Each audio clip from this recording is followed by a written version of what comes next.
Andhra Pradesh high court 2026కి సంబంధించినటువంటి latest updated news చూసుకున్నట్లయితే, మనకి ఈ యొక్క న్యూస్ అనేది మనకి అఫీషియల్ వెబ్‌సైట్‌లోనే పొందుపరచడం జరిగింది. అయితే నా యొక్క ఛానెల్‌ని ఇదే గాని మీరు మొదటిసారి చూసినట్లయితే, మీరు లైక్ చేసి, షేర్ చేసి, సబ్స్క్రైబ్ చేసుకోండి. ఏ ఒక్క అప్డేట్ మనకి హైకోర్ట్ నుంచైనా, మనకి డీఎస్సీ నుంచైనా, టెట్ నుంచినో వచ్చినా కంపల్సరీగా అయితే నా యొక్క ఛానెల్‌లో అయితే అప్‌లోడ్ చేస్తుంటాను. అయితే ఏంటి ఈ యొక్క లేటెస్ట్ అప్డేట్ న్యూస్ చూసుకున్నట్లయితే, మనకి ఆల్రెడీగా మనకి ఈ నెల 25వ తేదీన మనకి థర్డ్ లిస్ట్ అనేది రిలీజ్ చేశారండి. మన ప్రతి జిల్లాలో ఉన్నటువంటి ఆంధ్రప్రదేశ్‌లో జిల్లాలో ఉన్నటువంటి కోర్టుల్లో ఖాళీగా ఉన్నటువంటి కొన్ని పోస్టులున్నాయి కదా! జూనియర్ అసిస్టెంట్ అవ్వచ్చు, అలాగే ఫీల్డ్ అసిస్టెంట్సు, ఎగ్జామినరు, అలాగే రికార్డ్ అసిస్టెంటు, ప్రాసెస్ సర్వేయరు, అలాగే సబార్డినేట్ పోస్టులకి సంబంధించినటువంటి థర్డ్ లిస్ట్ అనేది మనకి ప్రొవిజనల్ లిస్ట్ అనేది మనకి రిలీజ్ చేయడం జరిగింది.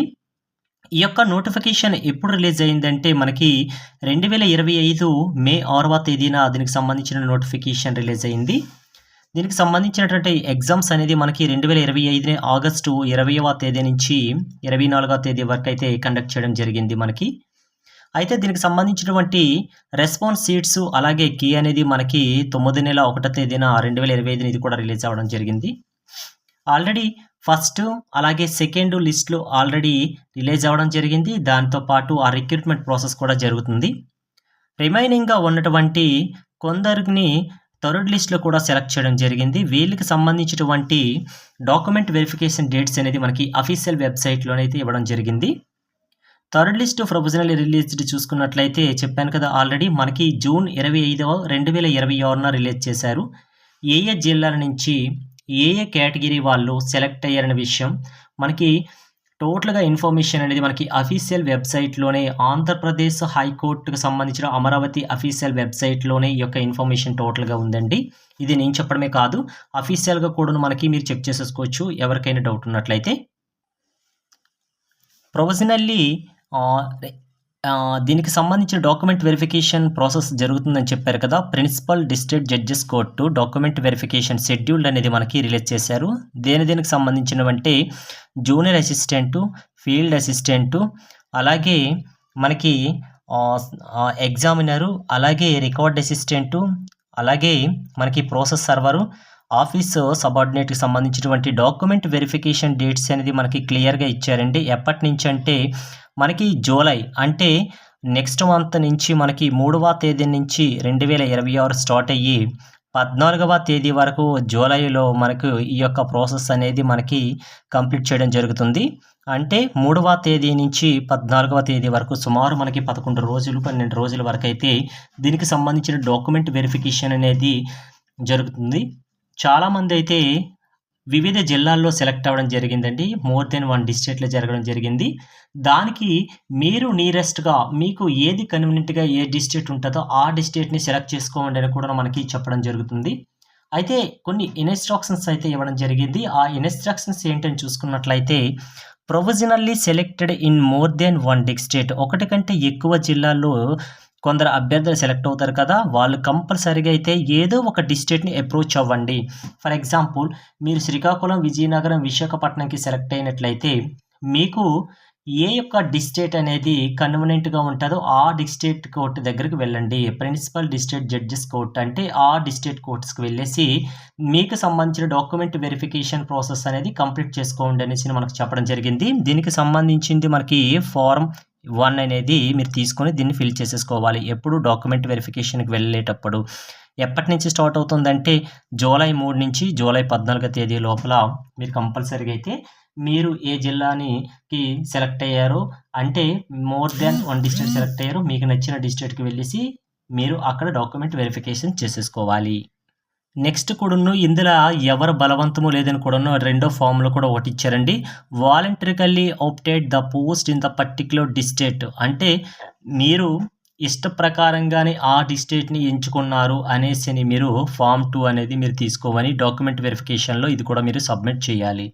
ఈ ఫార్మ్ 1, ఫార్మ్ 2 అనేది అన్నీ కూడాను మీ ఇష్ట ప్రకారంగా జరుగుతున్నాయి అనేసని ఆ ఫార్మ్స్‌లో ఉంటాయి. అవి ఫిల్ చేసేసి మీరు డాక్యుమెంట్ వెరిఫికేషన్ టైంలో అక్కడ మీ ప్రిన్సిపల్ జ్యుడిషియల్ ఉంటది కదా! ప్రిన్సిపల్ డిస్ట్రిక్ట్ కోర్ట్ ఉంటది కదా! ఆ కోర్ట్‌లో అయితే మీరు ఇవి సబ్మిట్ చేయాలి. దీంతో పాటు మీరు ఏ కేటగిరీకి సంబంధించిన వాళ్ళనేది చాలా ఇంపార్టెంట్ అనేది మీ అందరికీ తెలిసిందే క్యాస్ట్ వైస్‌గా. ఈడబ్ల్యూఎస్‌కి కంపల్సరీగా అంటే ఎకనామికల్లీ వీకర్ సెక్షన్‌కి ఎవరైతే సెలెక్ట్ అయ్యారో క్యాండిడేట్సు వాళ్ళు కంపల్సరీగా అయితే ఎకనామికల్లీ వీకర్ సెక్షన్ సర్టిఫికేట్ అనేది ఇష్యూ చేయాలి. ఇది కంపల్సరీగా మనకి తహసీల్దార్ గారు ఇష్యూ చేసిందే ఉండాలండి. దానికంటే తక్కువ ర్యాంక్‌లో ఉన్నటువంటి ఆఫీసర్స్ ఎవరు కూడాను మనకి ఇది ఇష్యూ చేసినా కూడా ఆ పని చేయదనేసని క్లియర్ కట్‌గా అయితే మెన్షన్ చేశారు. కాబట్టి మీరు ఇది చెక్ చేసేసుకొని చూసుకోండి. అలాగే బీసీ క్యాండిడేట్లు ఉంటారు కదండీ! మనకి బ్యాక్వర్డ్ క్యాస్ట్ క్యాండిడేట్‌కి సంబంధించిన వాళ్ళుంటే, అందులో వాళ్ళు ఓపెన్ కేటగిరీలో సెలెక్ట్ అయితే చూడండి బీసీ క్యాండిడేట్ అనేదిని ఓపెన్ కేటగిరీలో సెలెక్ట్ అయితే, వాళ్ళు జస్ట్ క్యాస్ట్ సర్టిఫికేట్ వెరిఫికేషన్ టైమ్‌లో చూపిస్తే సరిపోతుందనేసనైతే చెప్పడం జరిగింది. అలా కాకుండా బీసీ కేటగిరీ క్యాండిడేట్ అనేవాడు మనకి కంపల్సరీగా అదే కేటగిరీలో సెలెక్ట్ అయితే బీసీ కేటగిరీ వాళ్ళు బీసీలోనే సెలెక్ట్ అయితే వాళ్ళు ఏం చేయాలంటే నాన్ క్రిమీ లేయర్ సర్టిఫికేట్ అనేది కంపల్సరీగా అయితే డాక్యుమెంట్ వెరిఫికేషన్‌లో వాళ్ళు చూపించాలి. So, also there is a caste certificate. Okay. దీంతో పాటు క్యాస్ట్ సర్టిఫికేట్ ఉన్న నో ప్రాబ్లమ్ అనేసి కూడా మనకు వ్యక్తం చేశారు. కంపల్సరీగా బీసీ క్యాండిడేట్ వారు బీసీలోనే వాళ్ళు పోస్టింగ్ వాళ్ళకి కన్ఫర్మేషన్ అయితే కంపల్సరీగా అయితే నాన్ క్రిమీ లేయర్ సర్టిఫికేట్ ఇవ్వాలండి. ఆ నాన్ క్రిమీ లేయర్ సర్టిఫికేట్ ఎవరు ఇష్యూ చేస్తారంటే మీ మండలానికి సంబంధించినటువంటి తహసీల్దార్ గారైతే ఇది ఇష్యూ చేయాలండి. అంతే తప్ప తహసీల్దార్ కంటే తక్కువ ర్యాంక్‌లో ఉన్నటువంటి ఆఫీసర్స్ ఎవరు సెలెక్ట్ చేసినా కూడాను అదే ఇష్యూ చేసిన ఈ సర్టిఫికేట్ అనేది యాక్సెప్ట్ చేయరనేసి కూడా వ్యక్తం చేశారు. కాబట్టి ఎవరెవరైతే సెలెక్ట్ చేశారో ఆల్రెడీ సెలెక్టెడ్ క్యాండిడేట్స్ లిస్ట్ అనేది ప్రొవిజనల్‌గా అయితే మనకి 25థ్ రిలీజ్ చేశారు. మాక్సిమం చాలామంది చూసుకునే ఉంటారు. అంటే ఆశలు వదులుకున్న వాళ్ళు థర్డ్ లిస్ట్ రావడం అయితే కొందరు సెలెక్ట్ అయ్యారు. వాళ్ళకైతే చాలా హ్యాపీగా ఉన్నారండి. అయితే కొందరైతే ఇంకా ఫోర్త్ లిస్ట్ ఉంటదేమో అనేసి వెయిట్ చేస్తున్నారు. అయితే ప్రస్తుతానికైతే ఫోర్త్ లిస్ట్‌కి సంబంధించినటువంటి ఎటువంటి ఇన్ఫర్మేషన్ ప్రస్తుతానికైతే లేదండి. మేబీ ఈ థర్డ్ లిస్టే మనకి లాస్ట్ లిస్ట్ అయ్యే ఛాన్సెస్ కూడా ఉన్నదనేసి అనుకోవచ్చు. ఓకే. నెక్స్ట్ వన్ చూసుకున్నట్లయితే which documents submitted in on process time all the documents appear for document verification time. అంటే మీరు అప్పుడు మనకి ఎప్పుడు ఈ నోటిఫికేషన్ రిలీజ్ అయ్యింది మనకి మే 6, 2025 తేదీన మనం ఆన్‌లైన్ ప్రాసెస్ అనేది స్టార్ట్ చేసాం కదా!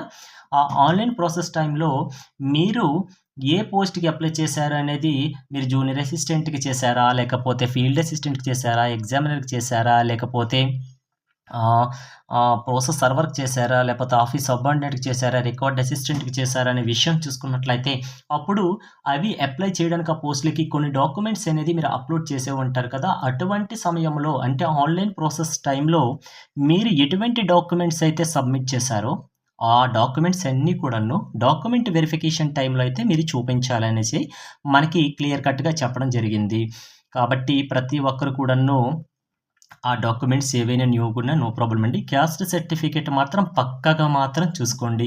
ఇక్కడ ఏమాత్రం మోడిఫికేషన్ చేసిన కేటగిరీలో గానీ మీరు డాక్యుమెంట్ వెరిఫికేషన్ టైమ్‌లో ప్రాబ్లమ్ వస్తాది. తర్వాత అయితే జాబ్ కోల్పోయే సమస్య కూడా మీకు తలెత్తవచ్చు. ఎటువంటి ప్రాబ్లమ్ లేకుండా ఉండాలంటే మీరు అన్ని డాక్యుమెంట్స్ అనేది క్లియర్ కట్‌గా ఒక ఆర్డర్ ప్రకారంగా పెట్టేసుకోండి. అయితే దీనికి సంబంధించిన ఫార్మ్ 1, ఫార్మ్ 2 ఏంటి ఇవన్నీ మనకి అఫీషియల్ వెబ్‌సైట్‌లో అయితే ఆ ఫార్మ్స్ కూడా మనకి పెట్టడం జరిగింది. ఆ ఫార్మ్స్ మీరు ప్రింట్ ఔట్ తీసుకొని డాక్యుమెంట్ వెరిఫికేషన్ టైమ్‌లో అక్కడికి వెళ్లి మీరు ఫిల్ చేసుకోవచ్చు. లేకపోతే ముందలే ఫిల్ చేసుకొని అక్కడ ఏమేమి మనకి ఫిల్ చేయాలనేది క్లియర్ కట్‌గా ఇచ్చాడు. అవన్నీ చూసుకొని మీరు ఫిల్ చేస్తే మీకు అక్కడికెళ్ళిపోయిన తర్వాత ఫ్రీగా అయితే మీరు చేసుకోవచ్చండి. అయితే థర్డ్ లిస్ట్‌లో సెలెక్ట్ అయినటువంటి అభ్యర్థులకు నా ఛానల్ తరపున అయితే wish you all the best అండి. మీరు డాక్యుమెంట్ వెరిఫికేషన్ టైమ్‌లో అయితే ఎటువంటి ఆటంకాలు లేకుండా మీరు సక్సెస్‌ఫుల్‌గా అయితే డాక్యుమెంట్ వెరిఫికేషన్ చేసేసుకోవాలనేసి నేనైతే కోరుకుంటాను. Thank you for watching my video.